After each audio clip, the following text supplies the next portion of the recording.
Praise the lord. దేవునికి స్తోత్రం కలుగునుగాక.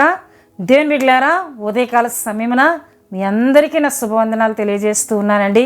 ప్రతిదినం దేవుడిచ్చిన వాగ్దానంతో మీ ముందుకు వచ్చే కృపను దేవుడు మాకు అనుగ్రహిస్తున్న విధానాన్ని బట్టి దేవుని స్తుతులు చెల్లిస్తూ ఉన్నామండి. హల్లెలూయా, హల్లెలూయా. దేవుని బిడ్డలారా, ప్రతిదినం దేవుడు తన వాగ్దానంతో మనందరితో ఆయన మాట్లాడుతున్నారు. తన వాగ్దానం ఇచ్చి ప్రతి ఉదయకాలం ఆయన మనల్ని బలపరుస్తూ ఉన్నారు. అందును బట్టి మనం దేవుని స్తుతించాలండి. హల్లెలూయా. దేవుని బిడ్డలారా, దేవుని కృప, దేవుని కాపుదల, దేవుని సంరక్షణ ప్రతిదినం పొందుకునే కృపను దేవుడు మనందరికీ అనుగ్రహిస్తూ ఉన్నారండి. హల్లెలూయా. ఎందుకంటే ప్రియ దేవుని బిడ్డలారా, దినములు చాలా భయంకరంగా ఉన్నాయి, దినములు చెడ్డవిగా ఉన్నాయి. ఈ చెడ్డ దినాల్లో, ఈ భయంకరమైన దినాల్లో దేవుడు మాత్రమే మనల్ని రక్షింపగల దేవుడు. ఆయన మాత్రమే మనకు సంరక్షకుడిగా ఉండే దేవుడు. ఆయన మాత్రమే మనల్ని బలపరిచి మనకు ఒక ధైర్యమును, ఒక అభయమునిచ్చి మనల్ని నడిపించే దేవుడు. హల్లెలూయా. గనుక ప్రతి దినం ఆయన మాటతో, ప్రార్థనతో దినమును మనం ప్రారంభించుకున్నట్లయితే దినమంతయు మన రాకపోకల్లోనూ, మనం చేసే పనులలోనూ, మనం తలపెట్టే కార్యాల్లోనూ ఆయన మనతో ఉండి గొప్ప జయమునైనా కలుగు చేస్తారండి. హల్లెలూయా. దేవుని బిడ్డలారా, ఈ ఉదయకాలం కూడా దేవుడు ఒక చక్కటి వాగ్దానం ఇచ్చి మనందరితో ఆయన మాట్లాడుతూ ఉన్నారు. జకర్యా గ్రంథము 2వ అధ్యాయము 5వ వచనంలో మనం చూసినట్లయితే, నేను దాని చుట్టూ అగ్ని ప్రాకారంగా ఉందును, నేను దాని మధ్యను నివాసునై మహిమకు కారణముగా ఉందును, ఇదే యెహోవా వాక్కు. హల్లెలూయా. దేవుడు ఇక్కడ తన ప్రజలతో మాట్లాడుతున్నారు, ఇశ్రాయేలుతో ఆయన మాట్లాడుతున్నారు, యూదులతో ఆయన మాట్లాడుతూ ఉన్నారు. ఏమని ఆయన మాట్లాడుతూ ఉన్నారంటే, నేను మీకు అగ్ని ప్రాకారముగా ఉంటాను, నేను మీకు అగ్ని ప్రాకారముగా ఉంటాను, నేను మిమ్మల్ని కాపాడే దేవునిగా ఉంటాను. శత్రువు మీ దేశంలోనికి రాకుండా, అపాయము మీ దేశంలో కలగకుండా, మీ యొక్క పట్టణము చుట్టూ, మీరుంటున్న ప్రాంతము చుట్టూ నేను అగ్ని ప్రాకారంగా ఉంటాను అని దేవుడు ఇక్కడ తన ప్రజలతో మాట్లాడుతున్నారండి.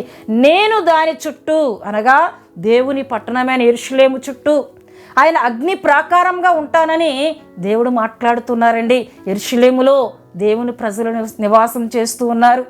వారి చుట్టూ కూడా ఆయన అగ్ని ప్రాకారంగా ఉంటానంటున్నారు. అంతేకాకుండా నేను దాని మధ్యను నివాసనే మహిమకు కారణముగా ఉందును, నేను దాని మధ్యను నివాసనై, పట్టణము చుట్టూ అగ్ని ప్రాకారంగా ఉంటాను, దాని మధ్యను నేను నివాసం చేస్తాను, మహిమకు కారణముగా నేను నా ప్రజలతో ఉంటాను, నా బిడ్డలతో ఉంటానని దేవుడు తన ప్రజలతో మాట్లాడుతున్న వాగ్దానముగా దేవుని బిడ్డలారా, ఈ వాగ్దాన మాటను మనం చూస్తూ ఉన్నామండి. దేవుని బిడ్డలారా, ఆయన మనకు అగ్ని ప్రాకారంగా ఉండే దేవుడు. మన చుట్టూ ప్రాకారం అనగా ఒక గోడగా మనం చూస్తున్నాం.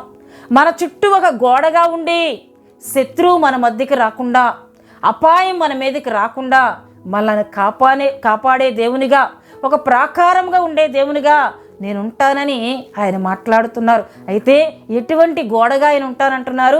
అగ్ని ప్రాకారముగా.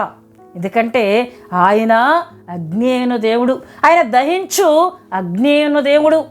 ఆయన కనులు మనం చూసినట్లయితే అగ్ని జ్వాలల వంటి కనులు కలిగిన దేవుడు. ఆయన దహించు అగ్ని అయిన దేవుడండి. హల్లెలూయా. ఆయన వెలుగుమయుడైన దేవుడు, ఆయన తేజోమయుడు, ప్రకాశించున్న సూర్యుని అంత కాంతిని కలిగిన దేవుడైన. హల్లెలూయా, హల్లెలూయా.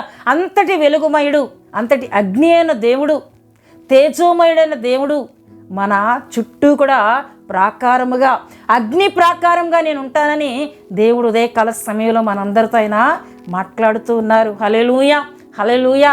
నిజమే దేవుని బిడ్డలారా, ఆయనకు మనకు తోడుగా ఉండే దేవుడు, మనకు ప్రాకారంగా ఉండే దేవుడని దేవుని వాక్యం మనకు సెలవిస్తుంది.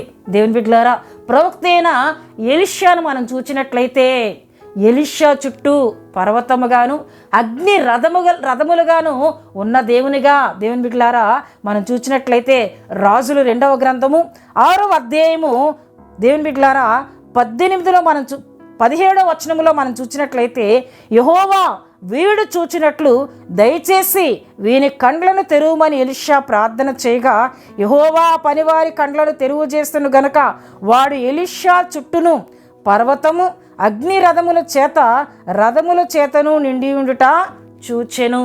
హల్లెలూయా. ఎలీషా చుట్టూ అగ్ని రథములు ఉండినట్లు మనం చూస్తున్నాం. హల్లెలూయా.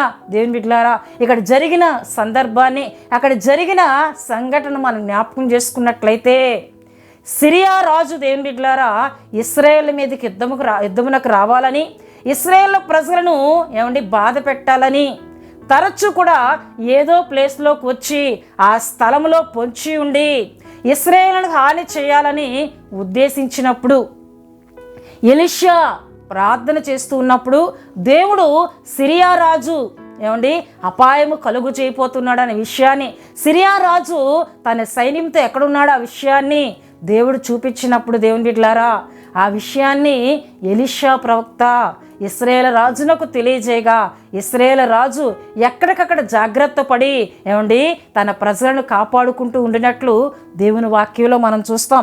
ఈ విషయం ప్రియ దేవుని బిడ్డలారా 6వ అధ్యాయం మొదటి నుండి మనం చదివినట్లయితే చాలా విషయాలు మనకు కనిపిస్తూ ఉంటాయండి. హల్లెలూయా. అయితే ప్రియ దేవుని బిడ్డలారా ఆ దేవుని వాక్యంలో మనం చూస్తే ఈ విషయం మాటి మాటికి ఎక్కడ తన స్థలంలో పొంచి ఉన్న ఆ విషయం ఇశ్రాయేలు రాజులకు ఎలా తెలియపరచబడుతుంది అని సిరియా రాజులో ఒక సందేహం వచ్చి, తన పనివారి మీద తనకు అనుమానం వచ్చి, మీరే ఎవరో ఇశ్రాయేలు రాజునకు మన ఏ స్థలంలో అయితే వారికి అపాయం కలుగు చేయాలని మనం ఉంటున్నామో ఆ విషయాన్ని మీరు ఇశ్రాయేలు రాజునకు ఎవరు తెలియజేస్తున్నారు, నాకు తెలియజేయమని సిరియా రాజు ప్రశ్నించినప్పుడు అందులో ఒక పనివాడు లేచి అంటున్నాడు, అయ్యా ఎవ్వరూ కూడా మనం తెలియజేయట్లేదు, కానీ ఇశ్రాయేళ్ల మధ్య ఒక ప్రవక్త ఉన్నాడు, ఆయన పేరు ఎలీషా. ఆయన మనం ఎక్కడ పొంచి ఉన్నా దానిని ఆయన ఇశ్రాయేలు రాజునకు తెలియజేస్తూ ఉన్నాడు. ఎలీషా ప్రవక్త ద్వారానే ఇశ్రాయేలు రాజునకు ఆ సమాచారం తెలియపరచబడుతుందని ఆ పనివాడు చెప్పినప్పుడు, మీరు వెళ్ళి ఆయన ఎక్కడ ఉన్నాడో చూడమన్నప్పుడు ఆయన దోతానులో కాపురం ఉన్నాడని ఆ పనివాడు తెలియజేసినప్పుడు దేవుని బిడ్డలారా కొంత సైన్యమును ఎలీషా ప్రవక్త ఎద్దకు పంపి ఎలీషా ప్రవక్తను పట్టుకొని నా ఎద్దకు తీసుకురండి అని సిరియా రాజు పంపినప్పుడు దేవుని బిడ్డలారా వీరందరూ వచ్చి ఆ పట్టణము చుట్టూ ఆ సైన్యం అంతా చుట్టుముట్టారు దేవుని బిడ్డలారా.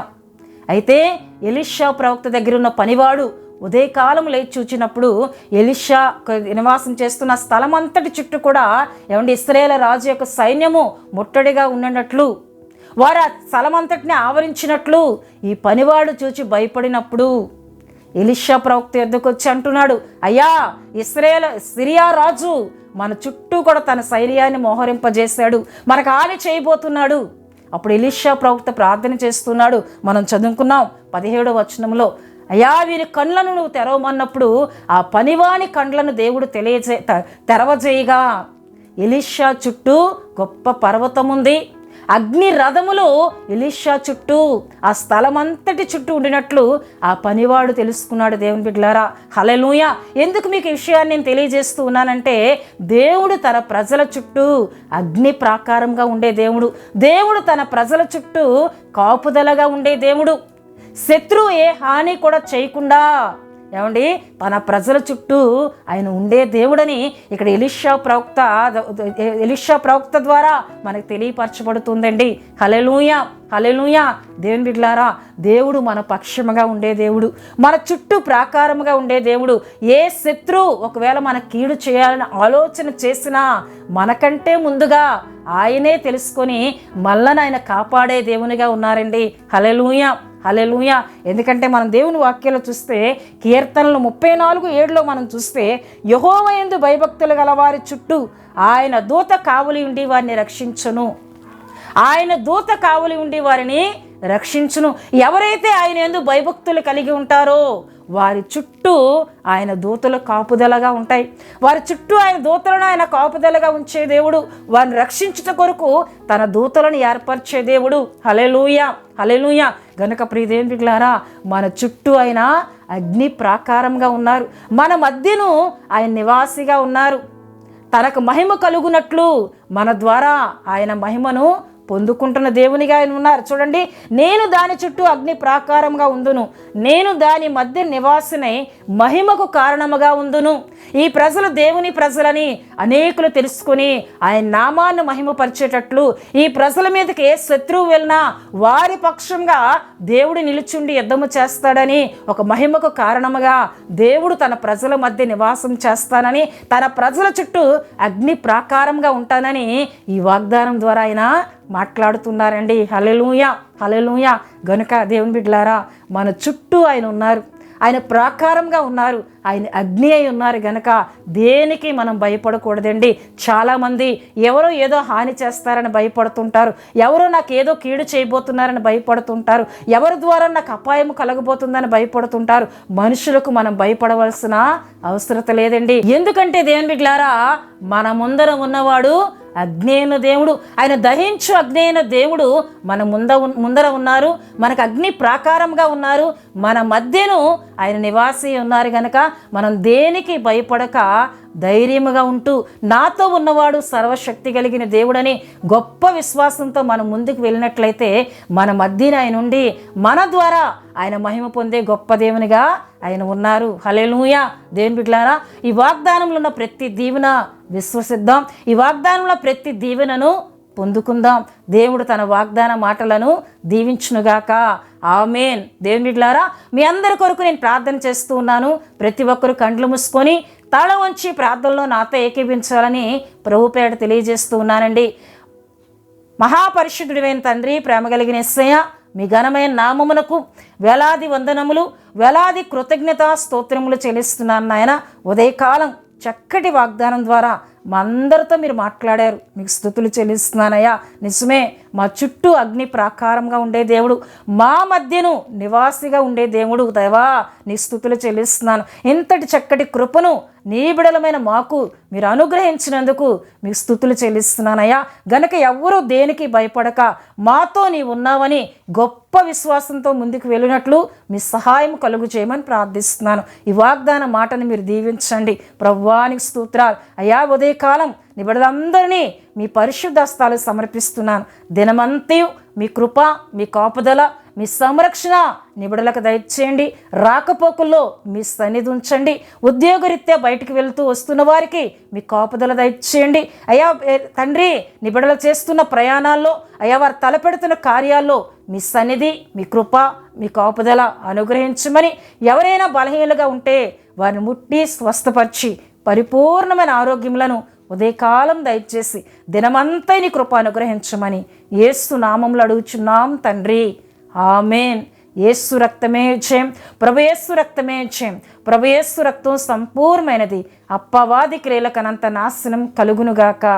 ఆమేన్, ఆమేన్, ఆమేన్. దేవుడు మిమ్ములను మీ కుటుంబములను బహుగా దీవించునుగాక. ఆమేన్.